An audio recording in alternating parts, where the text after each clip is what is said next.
ఆ, ఆ, ఆ, ఆ. చాలండి. ఏంటండి? ఏం చెప్తున్నాడు అక్కడ? అపోస్తుల కార్యాలు 20 అధ్యాయము 31 వచనంలో,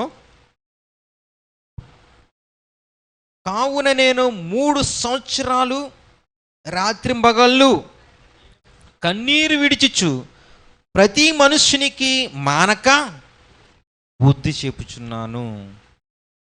ప్రతి మనిషికి ఏం చేస్తున్నాడంట? మానకుండా తనతో ఎవరైతే మాట్లాడుతున్నారో, ఎవరితో రిలేషన్ అయితే కలిగి ఉన్నారో వారందరికీ కూడా ఏం చేస్తున్నాడట? బుద్ధి చెప్పుతూ ఉన్నాడు. ఈరోజు ఒకప్పుడు దేవుడు ఒక సేవకుని ద్వారా మనకు బుద్ధి చెప్పాడే కాబట్టే మనము మన యొక్క ప్రవర్తనను మార్చుకుని మనము కూడా సేవకులుగా తయారవబడ్డాం. ఈరోజు దేవుని యొక్క వాక్యం చెప్తుంది ఏమిటి అంటే, వాచ్మెన్గా నువ్వు రాత్రులు దేవునికి సన్నిధిలో గడపవలసింది. వాచ్మెన్గా నువ్వు కావలవాడిగా ఉంటున్నావు. దేవుని యొక్క వాక్యాన్ని మనం, దేవుని యొక్క స్వరాన్ని వినవలసిన వారమై ఉన్నాము. మూడవది, గద్దింపు మనము ఇతరులకు చేయవలసి ఉంది. ఈ గద్దింపు అనేటువంటి పదంకి వచ్చేసరికి చాలామందికి ఆటంకాలే. ఇప్పుడు ఈ రోజుల్లో చిన్న పిల్లల్ని గద్దిస్తే చాలు కోపడిపోతున్నారు, మన మీద తిరగబడిపోతూ ఉన్నారు. గద్దింపు లోన ప్రజలంట ఏమి ఇప్పుతారండి? గద్దింపుకు లోనడని ప్రజలు శాపగ్రస్తులు అవుతారు. ఇక్కడ రాత్రింబగళ్ళు కన్నీరు విడిచిచు ప్రతి మనుషునికి మానక బుద్ధి చెప్పి తిని మీకు జ్ఞానము చేసుకొని మెలకుగా ఏం చేయాలట? జ్ఞాపకము చేసుకుని మెలకుగా ఉండడి. సో మనము రాత్రి పగర్లు కన్నీరు ఇచ్చి ప్రార్థన చేస్తూ ఎలా ఉండాలట? మెలకుగా ఉండాలి. అంతేకాదు బుద్ధి చెబుతూ ఉండాలి. హెబ్రీయుల పత్రిక 13వ అధ్యాయము 17వ వచనము.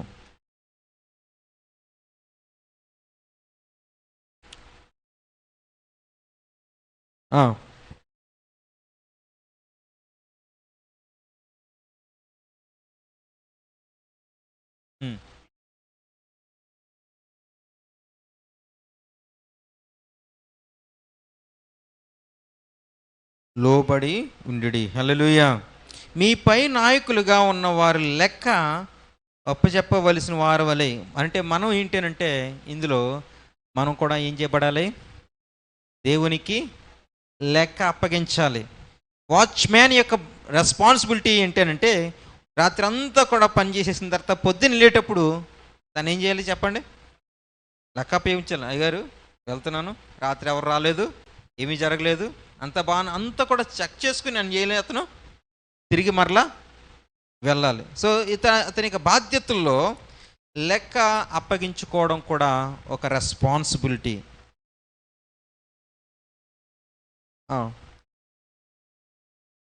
వారు దుఃఖముతో ఆ పని చేసిన ఎడల మీకు నిష్ప్రయోజనము గనుక దుఃఖముతో కాక ఆనందముతో చేయనట్లు వారి మాట విని వారికి లోబడి. ఏంటి అని అంటే ప్రజలకు చెప్తున్న మాట ఏంటంటే, ఎల్డర్స్ చెప్తున్న మాట ఏంటంటే, మీరు నీ అధికారులకి ఏం చేయబడాలి? లోబడాలి. మనము బాధ్యత కలిగినటువంటి వారమైనటువంటి మనము, దేవుని చేత నియమింపబడినటువంటి వారు మనము, వాచ్మ్యాన్గా మనం నియమించబడిన మనము మన అధికారులకి ఏం చేయబడాలట? లోబడపడాలి. మొన్న ఎలక్షన్కి ఎంతమంది ప్రార్థన చేశారు?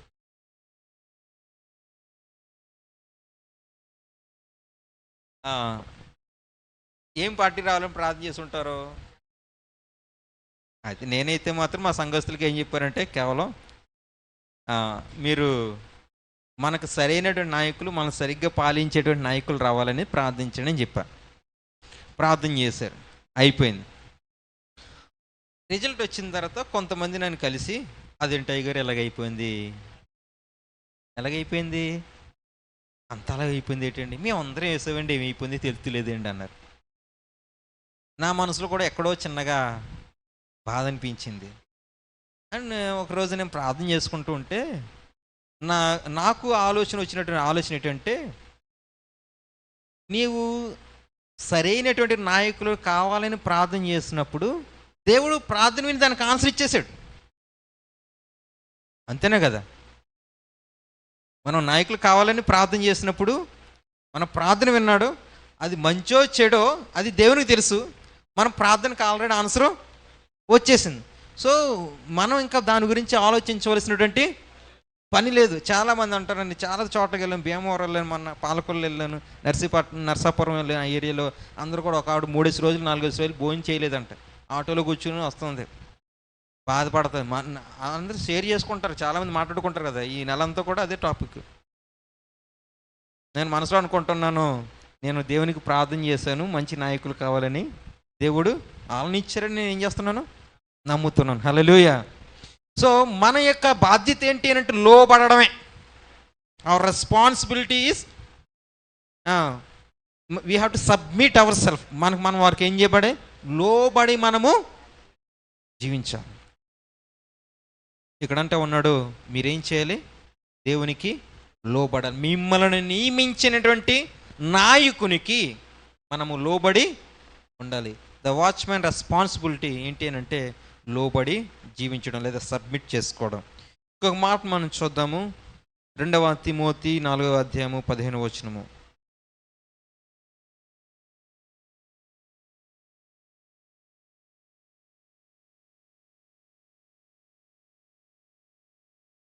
అండి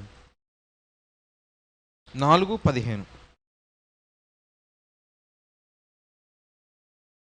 అయితే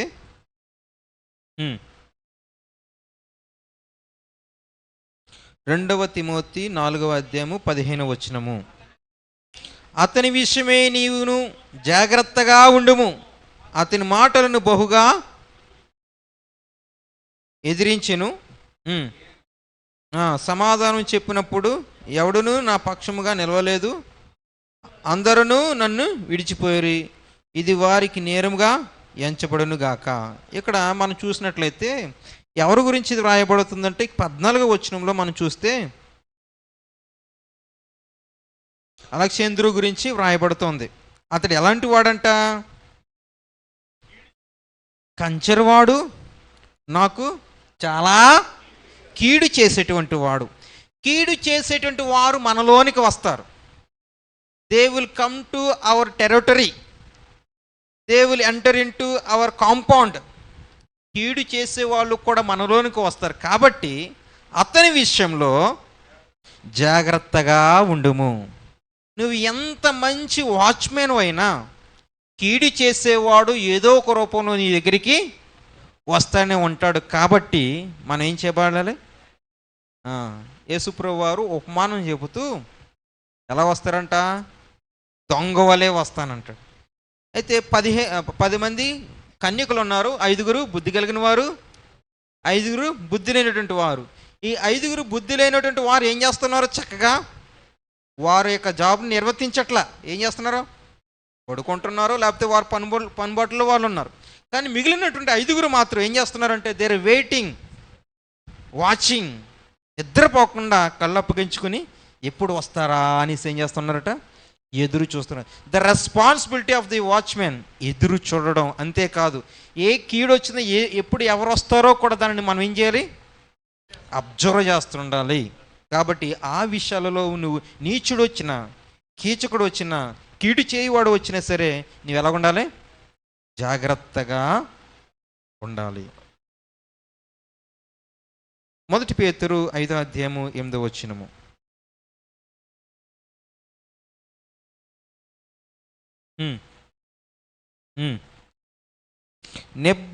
మెలకువగలిగి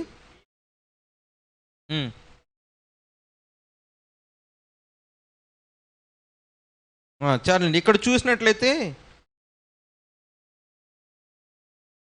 1 పేతురు 5:8. Okay, right. ఏంటి అని అంటే నిబ్బరం కలిగి ఎలా ఉండాలంట, బుద్ధి కలిగి మెలకుగా ఉండి,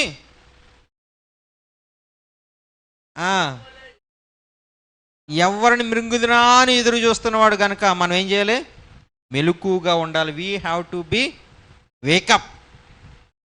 వాచ్మెన్. ఎప్పుడు అపవాది ఎలాగొస్తాడో మనకి తెలియదు. కాబట్టి అపవాది అంటే ఏదో అనుకోవద్దు, సాతానుడు అనుకోక్కర్లేదు. అపవాది అంటే ఏదేదో మనం ఊహించుకోవాల్సిన అవసరం లేదు. 2 కొమ్ములు ఉంటాయని అనుకోక్కర్లేదు. అపవాది ఎవరు ఉండొచ్చు?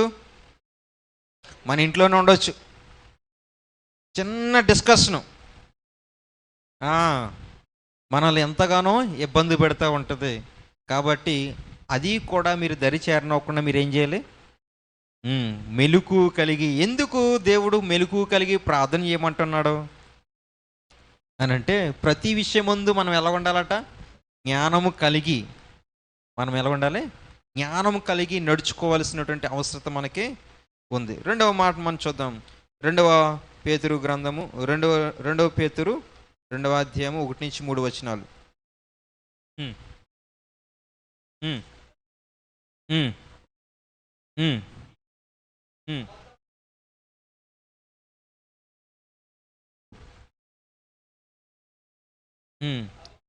తమకు తామే శీఘ్రముగా నాశనము కలుగ చేసుకునుచు నాశనకరమగు భిన్నాభిప్రాయమును రహస్యముగా బోధించుదురు. మరియు అనేకులు వారి పోక్రీ చేష్టలను అనుసరించి నడుతురు. వీరిని బట్టి సత్య మార్గమును దూషింపబడును. వారు అధిక లోబులై కల్పనావాక్యములు చెప్పుచు మీ వలన లాభము పొందుచు కొందురు. వారికి పూర్వము నుండి విధింపబడిన తీర్పు ఆలస్యము చేయదు. వారి నాశనము కొని నిద్రపోదురు. ఇక్కడ మనం చూసినట్లయితే, మనం జాగ్రత్తగా లేకపోతే, ఇందాక అయ్యగారు చెప్తూ ఉన్నారు, ఇది పేపర్ చూపించి ఏమొస్తాయంట? అబద్ధ ప్రవర్తనలు వస్తారట, అబద్ధ బోధనలు వస్తాయంట. మనం ఏం చేయాలి? ఎవరైనా వస్తే ఏం చేయమన్నారు అయ్యగారు? నాకు చెప్పండి, నాకు ఇన్ఫార్మ్ చేయండి. So we have the responsibility, accountability to the master. మనకు బాధ్యత ఉంది. మనం ప్రతిదీ కూడా ఏం చేయాలి అని అంటే ఇన్ఫార్మ్ చేస్తూ ఉండాలి, తెలుసుకుంటూ ఉండాలి. ఎవరు ఎటువంటి వారో మనకి తెలుసుకుంటూ ఉండాలి. అన్లెస్ ఒకవేళ తెలుసుకోకపోతే శత్రువు ఏం చేస్తాడట? ప్రవేశిస్తాడు, సింహం వల్ల గర్జిస్తాడు, మనల్ని ఏం చేస్తాడు? వెంగివేస్తాడు. ఇక మధ్యాహ్న సమయంలో the responsibilities of the watchmen, ఈ యొక్క కావల వారి యొక్క బాధ్యతలు ఏమై ఉన్నాయి అంటే, నెంబర్ 1, తన గురువు ఒకటే ఉండాలి. ఒక పని చేస్తూ రెండో పని చేయకూడదు. కావల వాని యొక్క పనుల్లో మొదటిది ఏం చేస్తూ ఉండాలి? ఆయన మెలకుగొండి. చదవండి ఒకసారి పాయింట్స్ ఒకసారి. ఎజ్కేలు గ్రంథం 33:7 వచనం. కావలిగా ఉంచారు. రెండవది, దేవుని యొక్క మాట వినేవారుగా ఉండాలి. మూడవది, హెచ్చరించేవాడుగా ఉండాలి. నాలుగవది, ఆ పాయింట్లకు కూడా రాసుకుంటూ వచ్చున్నాం. ఏంటి అని అంటే, మెలకువ కలిగి, రాత్రులంతా కూడా మెలకువ కలిగి రెండు చేతులు చాచి దేవుని ఏం చేయాలట? ప్రార్థన చేయాలి. దేవుని యొక్క మాట ప్రకారంగా మనం ఏం చేయాలి? వీ హ్యావ్ టు ఫార్వర్డ్, మనం నడవలసి ఉంది. అంతేకాదు, బుద్ధి చెప్పాలి, గద్దించాలి. శత్రువు ఎవరో కూడా రానివ్వకుండా మనము చూసుకోవాలి. ఇంకా మనము లెక్క అప్పగించాలి, లోబడి ఉండాలి. ఇవన్నీ కూడా ఎవరి బాధ్యత అనంటే, వాచ్మెన్, కావలి వారి యొక్క బాధ్యత. సో దేవుడు నిన్ను నన్ను ఒక మంచి కావలి వారిగా ఉంచున్నాడు.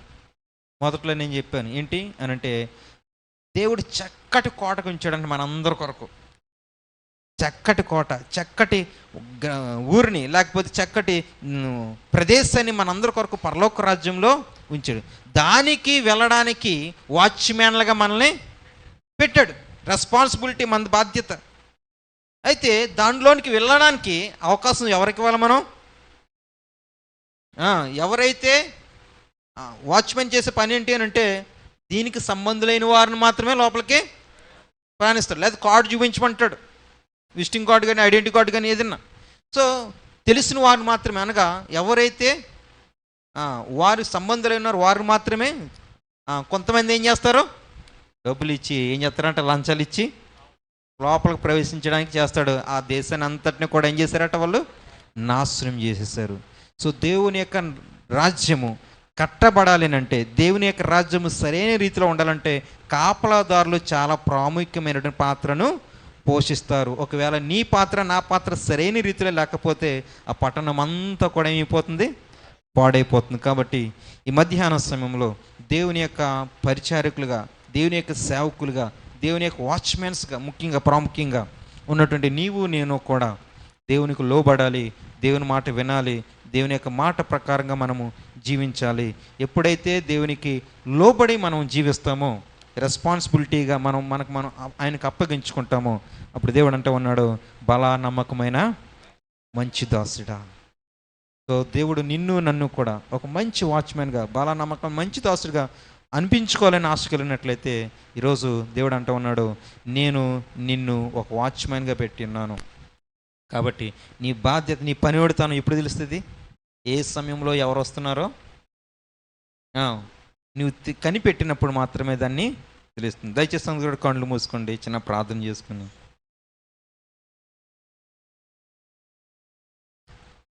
మనం ఒకసారి let us have examine our self. మనం ఒకసారి పరీక్ష చేసుకుందాం. నిజంగా దేవుడు నిన్ను నన్ను ఎన్నుకున్నాడు, మనకు ఒక బాధ్యతను అప్పగించాడు. Watchmen, watching over the sheeps, గొర్రెలను కాచేటువంటి వాడుగా, సంఘమును కాచేటువంటి వాడుగా, సమాజమును కాచేటువంటి వాడి బాధ్యతను దేవుడు నీకును నాకు ఇచ్చినాడు. ఆదిలో ఏ ఉద్దేశంతో దేవుని యొక్క పరిచర్య చేద్దామని వచ్చినావో ఆ ఉద్దేశము ఒకవేళ గనక నీరు గారిపోతున్నట్లయితే యువర్ నాట్ అకౌంటబిలిటీ, మనము ఆయనకి లెక్క అప్పగించలేకపోతూ ఉన్నామేమో అని అంటూ ఉన్నాడు. ఇదిగో నా గొర్రెలు నా స్వరం విన్ను. నీ యొక్క కాపరు కనుక, కావరి వాడు కనుక నీకు సమస్తము నీ యొక్క గొర్రెల గురించి తెలుసు.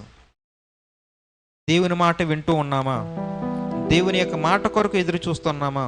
దేవుని యొక్క మాట ప్రకారంగా ఇతరులను గద్దించేవారుగా ఉన్నామా? ఇతరులను గద్దించాలంటే ముందు మనము గద్దించుకోవాల్సి ఉంది. మనం గద్దించుకోకుండా ఇతరులను ఎంత గద్దించినా అది నిరుపయోగమే. రాత్రి కావరకాయ వారులారా, నా సేవకులారా, నేను మిమ్మల్ని ఏర్పాటు చేసుకున్నది ఈ రాత్రికాల సమయంలో నీ యొక్క చేతులు నా వైపు చాచి నిత్యము నీ యొక్క బాధ్యతను జ్ఞాపకం చేసుకుంటూ నాకు మొర్రపెట్టే వారిగా ఉంటావని. మన యొక్క పరిచర్యలో అద్భుతాలు జరగాలంటే రాత్రులు మనము దేవుని సన్నిధిలో నిలబడాలి. మన యొక్క పరిచర్యలో ఆశ్చర్యమైన కార్యములు చూడాలంటే రాత్రులు మనము దేవుని యొక్క మందిరంలో నిలబడుతుంది. మన యొక్క పరిచర్యంలో గొప్ప ప్రణాళిక లేదా గొప్ప ఎదుగుదల చూడాలంటే రాత్రి సన్నిధిలో, దేవుని సన్నిధిలో మనం గడపాల్సింది. గద్దించువారు వలసమై ఉన్నది. దేవుని యొక్క వాక్యము రెండంచెలు గల ఖడ్గము కనుక ఈ ఖడ్గమును ధరించి మనం వెళ్తున్నప్పుడు మనం గద్దింపు వారి వల్ల ఉండాలి. దేవుడు నిన్ను నన్ను కూడా అటు కృపను అనుగ్రహింపచేసి మనలో ఒక మంచి వాచ్మెన్గా, మనల్ని మంచి కావల వారిగా ఉంచాలని ఎంతమంది అయితే నిర్ణయించుకుంటున్నారో వారందరూ కూడా చిన్న ప్రార్థన చేసుకోండి మనసులో. ప్రభువా, ఇంకొకసారి మాకు మరొకసారి బాధ్యతలను జ్ఞాపకం చేస్తావు. ప్రభువా, నీకు వందనాలు అయ్యా. మమ్మల్ని నియమించుకున్నాం, నీ సన్నిధిలో గడిపేటువంటి భాగ్యాన్ని ఇచ్చావు దేవా. చాలాసార్లు నేను సుఖము కొరకు యూరియా ఏ విధంగా అయితే తనకు అవకాశాలు వచ్చినప్పటికీ దాన్ని తృణీకరించి కావలవాడిగా మాత్రమే ఏ విధంగా జీవించున్నాడో అట్టి ధన్యత నాకు దయచే ప్రభువా. గద్దించుటకును, నీకు లోబడుటకును, నీ మాట వినుటకును, నీ మాట ప్రకారంగా నడుచుకున్నటకును దేవా, నీకు లెక్క అప్పగించుకున్నటకును నన్ను నియమించుకుని ఉన్నావు. ఇదిగో ప్రభువా, నా యొక్క గొర్రెల విషయంలో, నా యొక్క సంఘం విషయంలో ఒకవేళ లెక్క అడిగితే నేను చెప్పగలిగే వాడగా ఉండటకు నీ కృపను అనుగ్రహించని ప్రార్థన చేద్దాం. పరిశుద్ధులైన దేవా, నీ కొందనాలు. నువ్వు మాట్లాడిన రీతిని బట్టి నీ కొందనాలు. మధ్యాహ్న సమయంలో మమ్మల్ని అందరినీ కూడా ఒక మంచి వాచ్మెన్గా ఉంచి నీకు పరిచర్యలో బలా నమ్మకమైన మంచి దాసులు అనిపించుటకు నీ కృపను అనుగ్రహింప చేయమని యేసు నామములో ప్రార్థన చేయుచున్నాం తండ్రి. Amen. Thank you.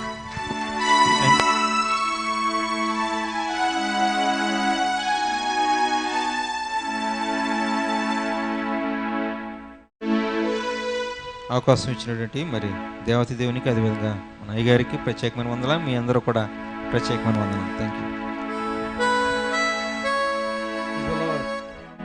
Praise the Lord. Hallelujah. మంచి ప్రసంగం చేసిన సహోదరులు రెవరెండ్ అరుణ్ కుమార్ గారికి ప్రత్యేకంగా వందనాలు. మనకి ఈ సమయంలో స్కూల్ పిల్లలు భోంచేస్తారు కాబట్టి రండి సార్, రండి సార్.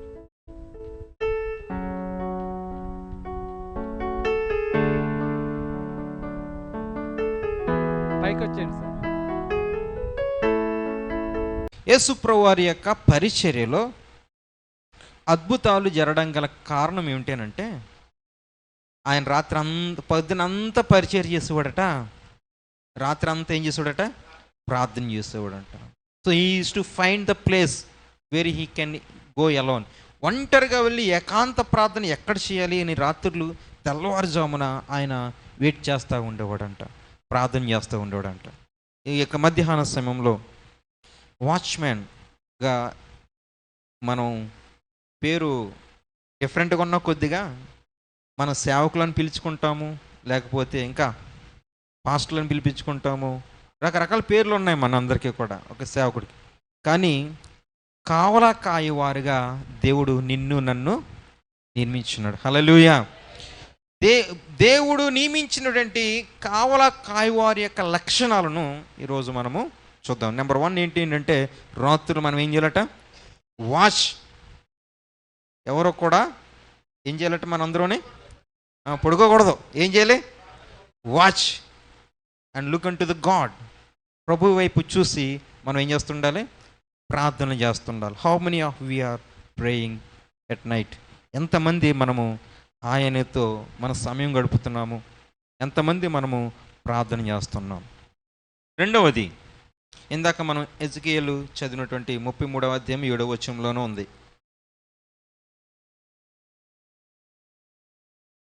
చదవండి ఒకసారి, మరొకసారి.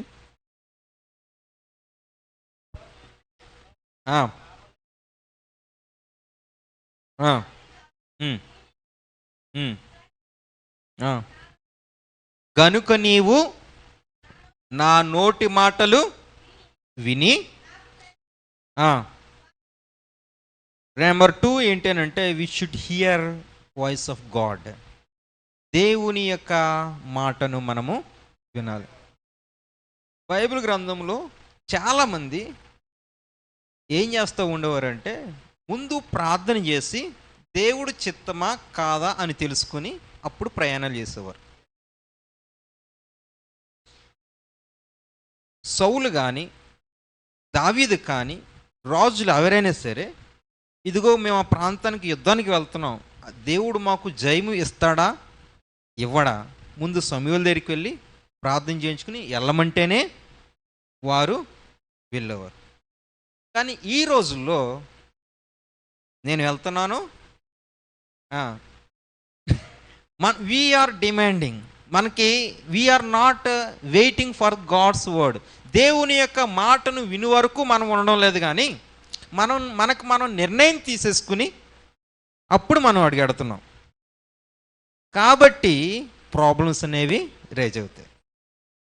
సమస్య అనేది ఎప్పుడు వస్తుంది సేవకుడికి అని అంటే, సరిగ్గా దేవుని యొక్క మాట వినకపోయేసరికి అక్కడ ఏ విధంగా ప్రవర్తించాలో తెలియకపోవడంతో మనకేమొస్తుంది, ఇప్పుడు దేవుడు గనక చెప్పాడు అని అంటే అక్కడ ఏ సమస్య కూడా ఉండదు. సో రాత్రులు సేవకుడుగా మనం చేయవలసిన పని ఏమిటి అని అంటే, వి షుడ్ వాచ్. దేవుని యొక్క సన్నిధిలో మనము కనిపెడుతూ ఉండాలి. What to do next day, ఏం చేయాలి రేపటి దినాన్ని.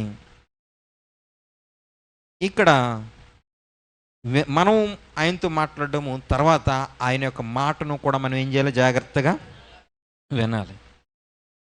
మీరు ఎప్పుడైనా సరే ఎవరైనా ప్రశ్న అడిగినప్పుడు సమాధానం చెప్పే వరకు ఉంటారా వినరా?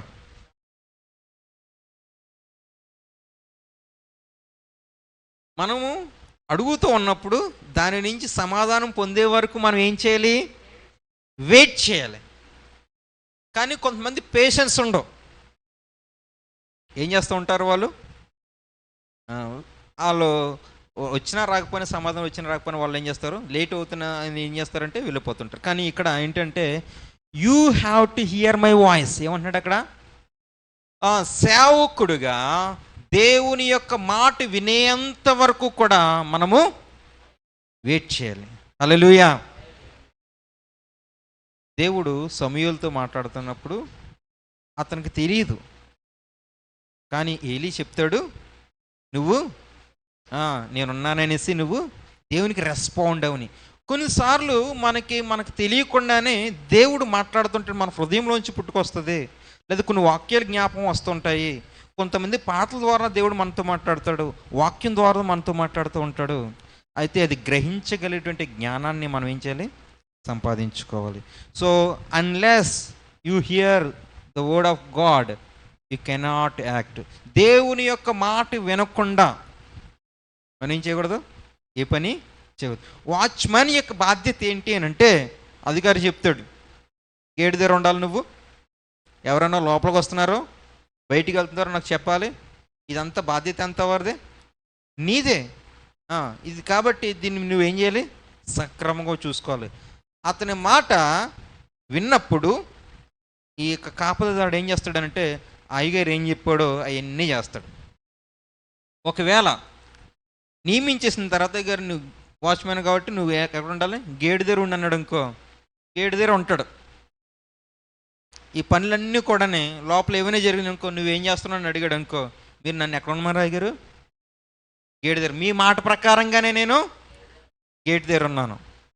సో కొంతమంది ఆ విధంగా ఉంటారు. అయితే మనకి బాధ్యత ఏంటి అని అంటే, దేవుని యొక్క సన్నిధిలో దేవుని దగ్గర మనం మెలకుగా ఉండి ప్రార్థన చేస్తూ, లేదా దేవుని యొక్క మాట కొరకు కనిపెట్టుకోవారమే ఉండాలి.